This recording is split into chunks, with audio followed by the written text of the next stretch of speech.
السلام علیکم ناظرین، میں ہوں ریحان نصیر اور آپ دیکھ رہے ہیں ہمارا یوٹیوب چینل حقیقت جانو۔ تحریک لبیک پاکستان کے بانی علامہ خادم حسین رضوی آج انتقال کر گئے۔ کچھ دیر پہلے کی رپورٹس کے مطابق علامہ صاحب 4 روز سے بخار میں مبتلا تھے اور آج ہسپتال میں طبیعت بگڑنے پر دوران علاج اپنے خالق حقیقی سے جا ملے۔ خادم حسین رضوی کا تعلق پنجاب کے ضلع اٹک سے تھا۔ وہ 22 جون 1966 کو نکاتوت ضلع اٹک میں حاجی لال خان کے ہاں پیدا ہوئے۔ وہ حافظ قرآن ہونے کے علاوہ شیخ الحدیث بھی تھے اور فارسی زبان پر بھی عبور رکھتے تھے۔ خادم حسین رضوی ایک ٹریفک حادثے میں معذور ہو گئے تھے اور سہارے کے بغیر چل پھر نہیں سکتے تھے اور زیادہ تر ویل چیئر کا استعمال کرتے تھے۔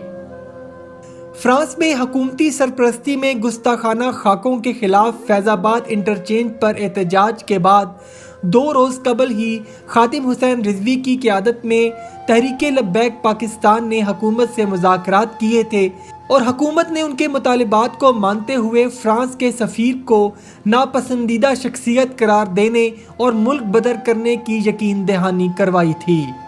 اگر ماضی میں جھانکیں تو اکتوبر 2017 میں حکومت نے اپنے 2017 الیکشن بل میں زبان میں متنازع طور پر تبدیلی کی، جس کے خلاف تحریک لبیک پاکستان نے خادم حسین رضوی کی قیادت میں پروٹیسٹ کیا اور اس وقت کے فیڈرل لا منسٹر جسٹس زاہد حامد کا استعفیٰ طلب کیا۔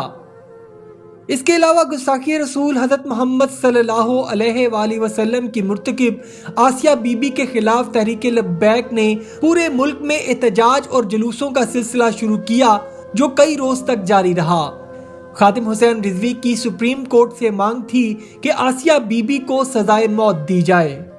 7 نومبر 2018 کو آسیہ بی بی کو ملتان جیل سے رہائی ملی اور اس کو نور خان ایئر بیس سے اسپیشل طیارے پر ہالینڈ روانہ کر دیا گیا۔ اس کے علاوہ ممتاز قادری کو جب پھانسی دی گئی تو تحریک لبیک نے پورے ملک میں احتجاج ریکارڈ کروایا۔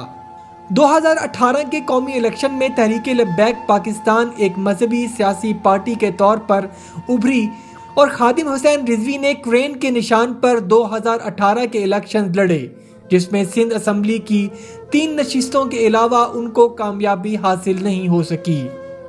اللہ سبحانہ وتعالی خادم حسین رضوی صاحب کی اگلی منزلوں کو آسان فرمائے اور ان کی مغفرت کرے۔